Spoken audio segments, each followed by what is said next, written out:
ఆధ్వర్యంలోని విద్యార్థులకు toll free నెంబర్ల ఆవశ్యకతపై వివరించడం జరిగిందని సిడిపిఓ సుజాత తెలిపారు. నేడు మదనపల్లె పట్టణంలో బాపూజీ మున్సిపల్ పాఠశాలలో టోల్ ఫ్రీ నెంబర్ల ఆవశ్యకతపై అవగాహన సదస్సులు నిర్వహించారు. ఈ కార్యక్రమంలోని ఉపాధ్యాయులు, విద్యార్థులు పాల్గొన్నారు. ఈ సందర్భంగా సిడిపిఓ సుజాత మాట్లాడుతూ టోల్ ఫ్రీ నెంబర్లు గుర్తుపెట్టుకోవడం ద్వారా కలిగే లాభాలు, ఆపద సమయంలో కలిగే ప్రయోజనాల గురించి వివరించారు. మీ పరిసరాల్లో ఎక్కడైనా బాల్య వివాహాలు జరుగుతూ ఉంటే, అసాంఘిక కార్యకలాపాలు జరుగుతూ ఉంటే, ఎక్కడైనా ప్రమాదం జరిగితే చేయాల్సిన టోల్ ఫ్రీ నెంబర్లు గుర్తుంచుకోవాలని సూచించారు.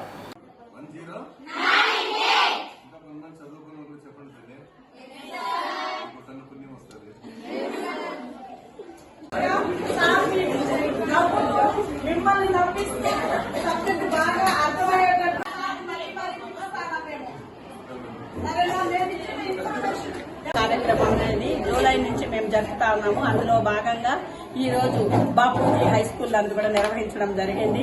ముఖ్యంగా బాల్య వివాహాల గురించి అవేర్నెస్ ప్లస్ అవగాహన, అలాగే పిల్లల్లో నాలెడ్జ్ అనేది ఇంప్రూవ్ చేసుకుంటే ఇలాంటివి జరగవు అనే ముఖ్య ఉద్దేశాల గురించి తెలియజేయడం జరిగింది.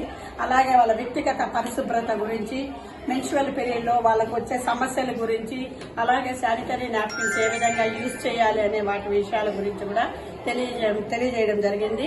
అలాగే టోల్ ఫ్రీ నెంబర్స్, ఈ టోల్ ఫ్రీ నెంబర్స్ కూడా ప్రతి ఒక్కరూ తెలుసుకుంటే మీ గ్రామంలో ఏదైనా జరిగినప్పుడు మీ ఏజ్ 18 years బిలో అమ్మాయిలకి వివాహం చేయాలన్నా లేకపోతే చేస్తున్నారని తెలిసినా కూడా ఈ టోల్ ఫ్రీ నెంబర్లకి చేయమని కూడా ఇక్కడ ఉండే అమ్మాయిలకి తెలియజేయడం జరిగింది. ప్రతి ఒక్కరు ఈ టోల్ ఫ్రీ నెంబర్లు అనేది మైండ్ లో గుర్తు పెట్టుకోండి. మీరు ఆ ఒక్క నెంబరు ఫోన్ చేసిన దాని వల్ల ఒక అమ్మాయి జీవితం అనేది బాగుపడుతుంది, ఆ అమ్మాయి లైఫ్ అనేది మీరు సేవ్ చేసినట్టు ఉంటుంది అని ఇక్కడ ఉన్న బాపూజీ స్కూల్లో ఉన్న అమ్మాయిలకి అందరికీ తెలియజేయడం జరిగింది.